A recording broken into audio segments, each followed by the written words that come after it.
Bom, muito boa tarde a todos. Dando continuidade aqui ao nosso seminário sobre cenários internacionais para o desenvolvimento econômico do Rio Grande do Sul. Nós temos agora o painel sobre as cadeias produtivas do setor de petróleo e gás. Nossos convidados aqui, Oscar de Azevedo, diretor da Metasa, também coordenador do Comitê de Petróleo e Gás da Federação das Indústrias do Rio Grande do Sul. E o Fleury Pissaia, que é diretor da IESA Óleo e Gás, ele fica pessoalmente baseado no Rio de Janeiro, mas é a pessoa que está à frente aqui do empreendimento da IESA no Rio Grande do Sul, né, e tem uma inserção recente aqui na nossa cadeia produtiva e certamente vai trazer boas sugestões e contribuições aqui para o nosso processo de estruturação da política industrial do Estado. Bom, o formato aqui do painel, nós teremos então primeiro uma apresentação do Oscar, a cadeia mundial da indústria oceânica e seus elos. Essa palestra aí é de 30 a 45 minutos, Oscar, aí tu dá uma modulada, né? Eu vou fazendo sinais aqui. 45? Até 45, tá? Então a gente vai sinalizando aí o horário. E depois o Fleury comenta, né, Fleury? Tu fica aberto aí para fazer os teus comentários em cima dessa apresentação ou da presença da IESA no Rio Grande do Sul, ou da experiência internacional da IESA, né? E aí eu diria mais como cliente, né, de fornecedores internacionais. E depois a gente abre para perguntas e respostas, né? Então, Oscar, já indo de imediato aí ao nosso assunto, né? Então já deixo contigo a palavra. E mais uma vez obrigado pela presença aqui dos dois ilustres diretores ali da área de petróleo e gás da Metasa e aliás são relação cliente-fornecedor também no polo do Jacuí, né? Parceiros. Também tem essa condição aí. Então, Oscar, está contigo. Bem-vindo. Bom, acho que nós vamos passar um pouquinho para lá, Fleury, para conseguir enxergar aqui. Bom, boa tarde a todos. Muito obrigado pela oportunidade. Acho que não está ligado, né, Oscar? Alô? Eu estava falando. Alô? Esse aqui está, ó. Pega esse aqui,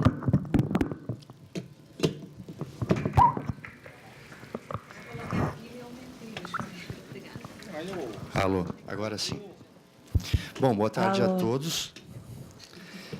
Eu queria agradecer muito esta oportunidade, o convite do secretário Mauro, do secretário Enéas, do Badesul, do BRDE, da GDI, de estar aqui.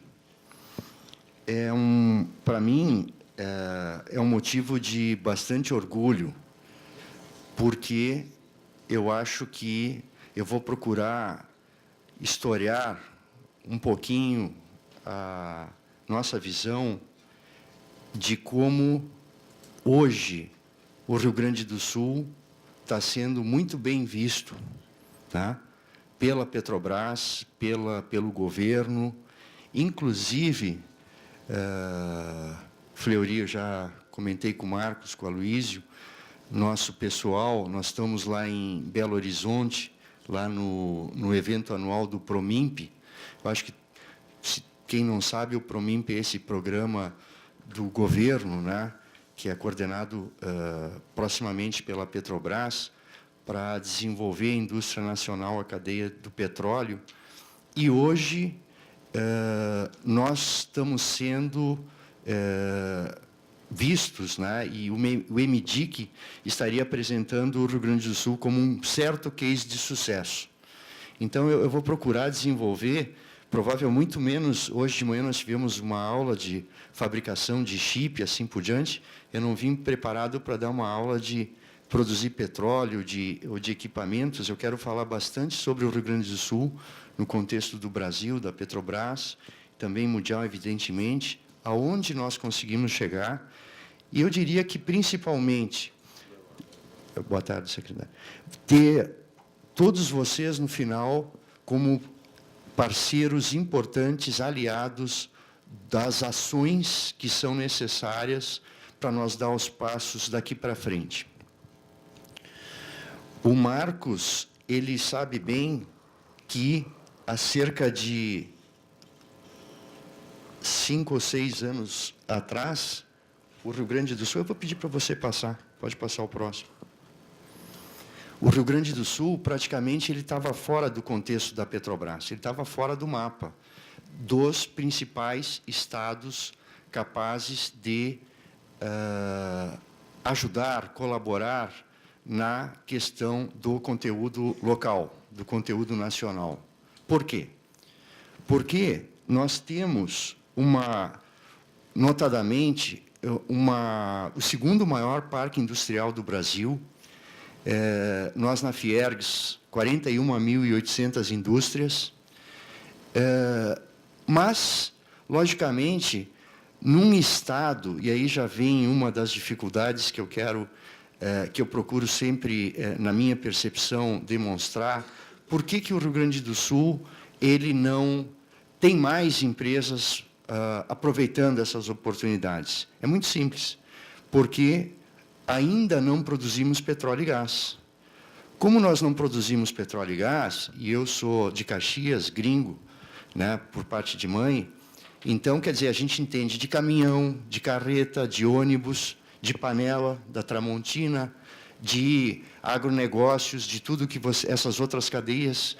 Então, isso a gente enxerga, mas atrás do posto de gasolina fica difícil entender como funciona toda essa cadeia produtiva. Então, esta é a nossa limitação. Entretanto, esse é o grande ativo que nós temos, por exemplo, comparando com o esforço de Pernambuco, que vem desenvolvendo bastante, que tem tido uma política bastante agressiva, que tem o Estaleiro Atlântico Sul, que tem SWAP, mas eles têm uma dificuldade. Como é que eles vão conseguir criar esta capacidade de empreendedorismo que nós temos aqui? Né? Ou mesmo de manhã foi muito falado a questão da mão de obra, né? Digamos assim, extremamente capacitada dentro do contexto nacional e da questão das universidades e todo esse ambiente que nós temos. Então, eu vou procurar, digamos, mostrar como nós damos um salto e hoje somos percebidos dessa maneira e os nossos desafios daqui para frente. Então, cenário mundial, preço e demanda, capital humano e tecnologia, Petrobras e outras operadoras, Rio Grande do Sul e perspectivas. Logicamente, depois eu vou pedir, de alguma maneira, para o Fleury ir complementando, né, porque ele, sem dúvida, está no segundo elo da cadeia, né, produzindo módulos para a plataforma. Felizmente, a IESA escolheu o nosso polo do Jacuí, né, para se estabelecer e deve ter os seus motivos. Então, já temos um case aqui de sucesso, que envolveu o governo, que envolveu a federação e assim por diante. Aqui já mostra um pouquinho, né, quer dizer, o futuro do mercado, né? Quer dizer, de 1980 a 2005, aqui nós temos os investimentos globais em EIP. O que é EIP? Exploração e produção. Né? A exploração e produção, que pode ser onshore, na terra, offshore, no mar, tá certo? No Brasil, mais offshore, né? Ela é uma fase dessa indústria, nós temos etapas anteriores, né, da exploração e produção, posteriores também. Tá? É o que chama-se, na parte upstream. Na parte upstream, nós vamos retirar o petróleo, tá certo? E levar para a superfície, e depois da refinaria, que é o abastecimento, como a Petrobras chama, até o posto é a parte downstream. Né? Então, quer dizer, é uma cadeia bastante longa e que envolve, eu diria que todas as grandes disciplinas, ou ciências até, né? Por quê? Porque é uma produção de risco, né? Todos os cuidados que tem que se ter com o meio ambiente, evitar esses acidentes e assim por diante. E, só para dar uma ideia, uma pequena noção, quer dizer, no início, o Brasil ele foi iniciando na costa, que ela vai tendo uma profundidade aumentada cada vez, então, cada vez mais, ela começou com sistemas fixos de produção, plataformas, né, que até hoje existem, Pampo, Enxova, e assim por diante, os primeiros campos que a gente lembra esses nomes, né?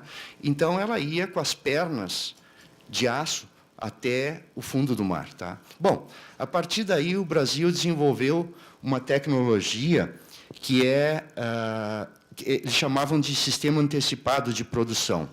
Então, você tem as plataformas semi-submersíveis, elas flutuavam. Com isso, eu podia produzir esse equipamento, de alguma maneira, e entrar em operação logo. Porque é sempre um jogo entre eu saber que tem petróleo, perfurar, preparar o poço e todos os equipamentos na superfície e a velocidade com que eu quero chamar do primeiro óleo. O primeiro óleo é muito importante, porque a partir de então eu começo a recuperar o meu capital. Offshore, águas profundas, pré-sal, grandes investimentos iniciais de anos, navios, e FPSOs, e equipamentos de perfuração e tudo mais, para eu começar a ter um grande retorno, porque os poços são extremamente produtivos em termos de volume de barris por dia e assim por diante, só que eu tenho que fazer um grande investimento inicial, então eu quero o primeiro óleo, por isso toda essa pressão sobre a questão de prazo de entrega. Tá? Que, por exemplo, Pernambuco agora está com um cartão meio amarelo. Né? Por quê? Já amarelo, alaranjado já está voltando para o amarelo para ficar verde de novo. Por quê? Porque houve um atraso de 2 anos na entrega de um determinado navio, com problemas, isso se tornou público e assim por diante. E essa nova diretoria da Petrobras é uma diretoria técnica, tá certo? Então, nós temos uma diretoria. Isso é bom para nós, porque aí as decisões são mais técnicas, certo? E, mal ou bem, nós estamos conseguindo as inspeções que a presidente Graça tem feito em Rio Grande, e assim por diante, e já começam visitas encharqueadas, e também, quer dizer, mostram que nós estamos nos movimentando. Né? Nós estamos fazendo um esforço, aí hoje estamos na 9ª, 10ª reunião, por exemplo, com o pessoal do Senai, sobre a questão de formação de mão de obra encharqueadas. Aí, o Prosdóximo, né, que é diretor, que é gerente de RH da IESA, eu estava na reunião e disse, olha, que bom que, quer dizer, a Graça estava em Rio Grande, aí um gerente da Petrobras ligou e disse, vem cá, me dá o plano aqui que eu quero mostrar para ela de formação de mão de obra. Bom, foi o plano. Então, quer dizer, na hora certa mostrou que nós já estávamos nos preparando para isso. Agora a GDI, através do Aloysio, está em busca dos recursos, né?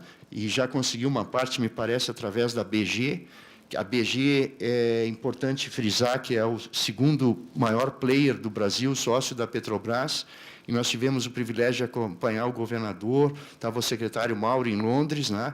O Aloysio, o Marcelo e tudo mais, e foi assinado um acordo com a BG.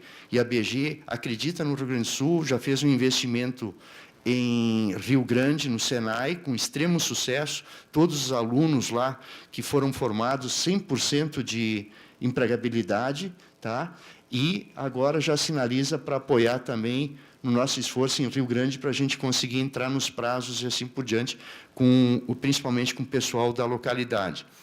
E, além disso, fez uma aplicação na URGS de 3 milhões de reais, tá certo?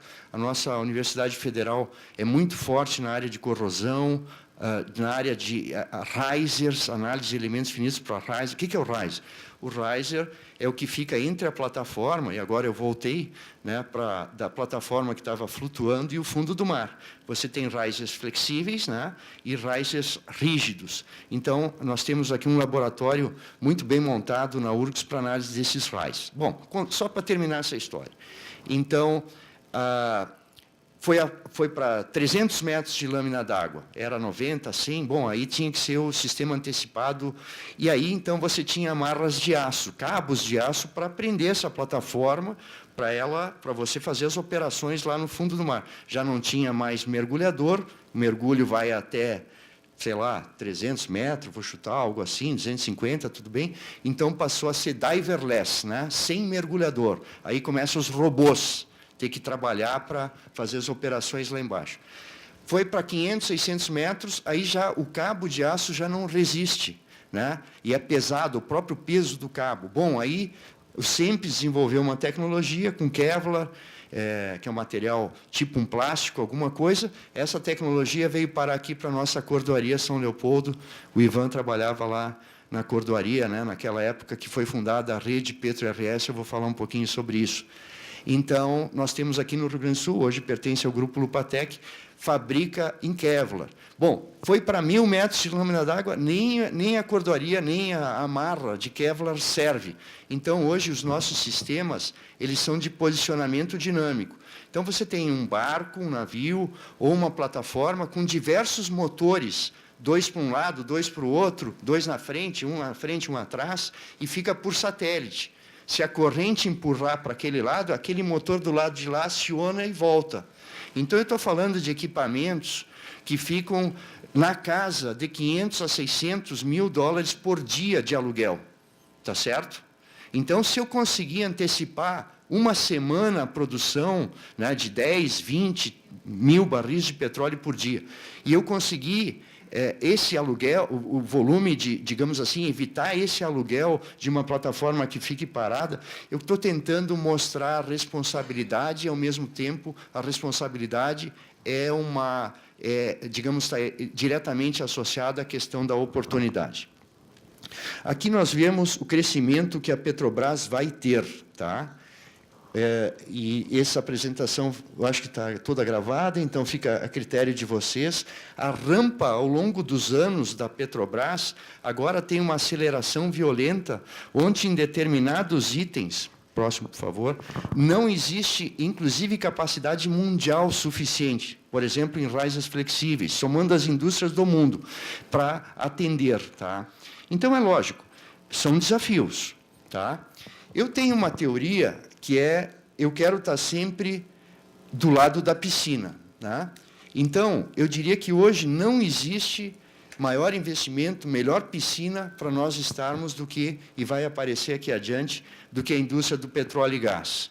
Pelo volume de investimentos que tem. Ah, mas a Petrobras caiu um pouco porque ele tinha os planos caíram de produção, ou seja, assumiram nessa nova gestão um patamar mais realista. Lógico, a Petrobras ela tem que ser mais seletiva nos seus negócios, ela está entrando por prioridade e com uma disciplina de capital. Se tem dinheiro, a gente faz, não tem, não faz.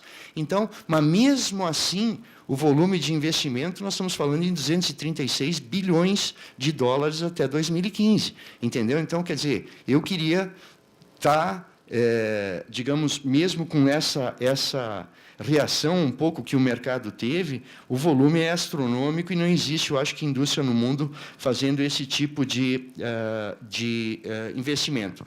Agora, nós não queremos nos tornar um exportador de commodity. Nós não queremos ser uma Venezuela, não conseguir distribuir essa riqueza socialmente falando, certo? Então, quer dizer, um país pobre, exportador de petróleo. Aí vem a famosa doença holandesa. Quer dizer, a Holanda que descobriu o petróleo, aí começou a exportar petróleo, aí a moeda aprecia, aí inviabiliza toda a indústria, tá certo? E aí não chegamos a lugar nenhum. O modelo que nós temos perseguido, olhado, visitado, e o Rio Grande do Sul tem sempre tido uma representatividade muito boa em relação às comitivas do Brasil. Por exemplo, agora na ONS, em Stavanger, tinham 70 brasileiros, 20 gaúchos. Né? Quem? Fiergs, Governo do Estado, Petrobras. Hoje, a GDI, a SDPI liga lá para Petrobras, diz, nós estamos indo para tal lugar. Os caras vêm. Por quê? Porque eles estão vendo que está sendo feito um trabalho com resultado. E aí é lógico, entra todo mundo, entra aqui o BRDE podendo ajudar, o ADESUL, o Banrisul. Quer dizer, nós temos que agir em bloco. Então, nós não temos petróleo e gás, mas nós temos capacidade de articulação.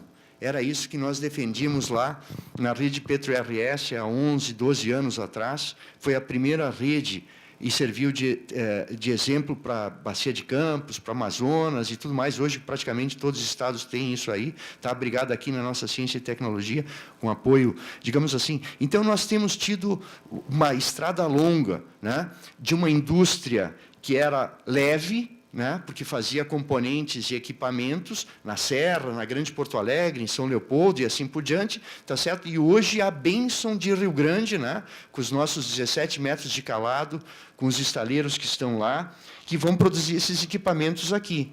Lá nós vamos produzir os FPSOs, barcos de FPSOs, a Ecovix, a Quip, nós temos os barcos de apoio futuramente com a Wilson Sons, nós temos em São José do Norte entrando a EBR, já depois de conseguirmos mitigar a questão toda de licenciamento, parece que são mais detalhes, e agora, lógico, a empresa precisa ter negócio, precisa ganhar um bid da Petrobras para entrar.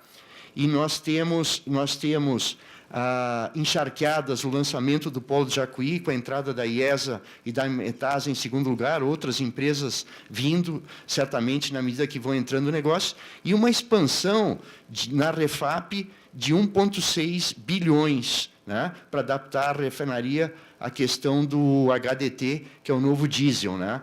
Então, quer dizer, além das... e aí, o governo... Próximo, por favor. O governo do Estado, eu acho que comprou uma ideia que é assim, por que, se o Rio Grande do Sul representa de 7% a 8% do PIB em média no Brasil, por que para a indústria de petróleo e gás é 2%, nós falávamos? Só que esse número 2%, se você pedir para alguém na Petrobras apertar um botão e somar as demandas de todo o sistema Petrobras, não conseguem, não tem essa conectividade e tudo mais. Então, começou 2% e, realmente, aí eu lembro que a Fiergs lançou isso, na época que o Marcos era o coordenador lá do Comitê de Petróleo e Gás, e o governador comprou essa luta e tudo mais, tudo bem. Aí, em determinado momento, eu vou também contar um pouquinho dessas passagens, tá? Houve um determinado momento e porque esses números são contraditórios, né? Depende se é só a base, se tem a EP, e se põe esses 9 bilhões que nós temos aqui em Rio Grande, né? Que vão gerar... já geram 15 mil empregos diretos e 45 mil indiretos, se põe mais os 760 agora milhões de dólares da IESA, né, que subcontratou a Metasa, quer dizer, empresa de conteúdo gaúcho, né, quer dizer, que vai fazer um investimento ali. Quer dizer, então, em determinado momento, eu comecei a falar assim, não é mais 2, é 3. Ah, é 3, é, mas quem é que disse? Não, eu disse. Entendeu? Quer dizer, até porque nós tivemos, próximo, por gentileza, nós tivemos um evento na Bratec, 2 anos atrás, estava o Marcos, o Aloysio e eu, e nós vínhamos com um discurso. Eu quero contar isso para vocês, porque eu acho que a gente tem tido também capacidade de sonhar, entendeu? A gente tem sonhado pelo nosso Estado e tem conseguido realizar, pouco a pouco, mas nós temos que ter muito cuidado para ir consolidando as coisas. E lá na Bratec, era grande, né? Um evento grande, 500 pessoas, não me lembro, 300 americanos, né? Petrobras, USA, estava lá a Magda, presidente da ANP, estava bem, a BNDES, assim por diante. O Rio de Janeiro sempre apresentando, né? 400 pessoas, a co-irmã aqui da GDI, que é a Rio Negócios, né? Sempre naquele jeito assim do Rio de Janeiro de apresentar e tudo mais, tá? Aí veio a gauchada, né? Passamos lá o vídeo da Fiergs e tal, damos o nosso recado, quer dizer, e nós nos sentimos extremamente confortável. Quem fez a abertura foi um gaúcho da Petrobras USA e já disse, olha, o Rio Grande do Sul é diferenciado, tem isso, tem uma cadeia, tem e tal, praticamente deixou a bola assim na marca do pênalti para nós. Só que ele disse uma coisa que me chamou a atenção, foi assim, ele falou, não, quer dizer, apesar desse esforço, o Rio Grande do Sul tem 2%. Aí eu chamei, depois da reunião, eu disse, Marcos, Aloysio, vamos fazer uma coisa de agora em diante, vamos deixar de ser coitadinho, entendeu?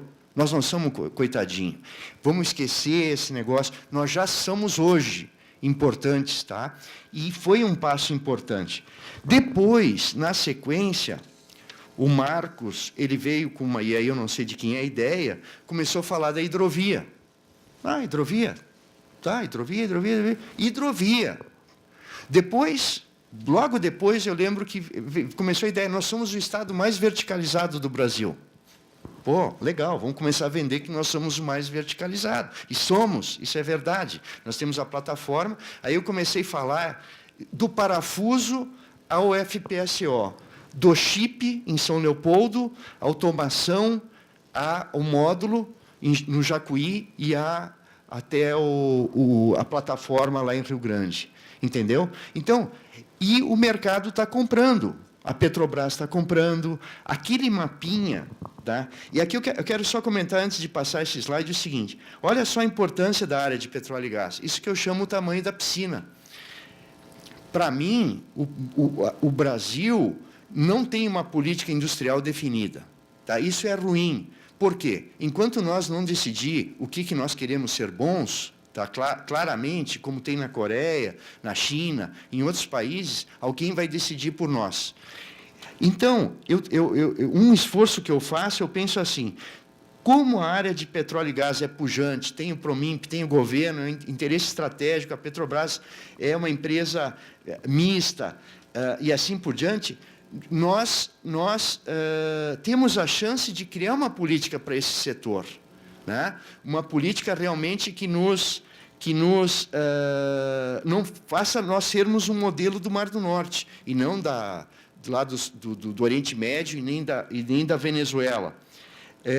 E talvez essa política possa ser extrapolada para os outros setores. Né? Por quê? Porque aqui existe uma pressão muito grande para o conteúdo local, mas em condições competitivas. Bom, em condições competitivas, de novo, de manhã foi falado, competitiva para dentro da porteira ou competitiva para fora. Né? Nós temos a questão do custo Brasil, eu não vou me delongar muito nisso. Aqui estava, eu citei antes o volume de, então, além da indústria tradicional, né, e por isso nós tínhamos menos importância, que era equipamentos. Nós temos empresas, eu citei a cordoaria, nós somos um grande polo de válvulas, nós temos a nossa Estemac aqui, que é a maior empresa de grupos geradores do Brasil, 500 a 600 máquinas.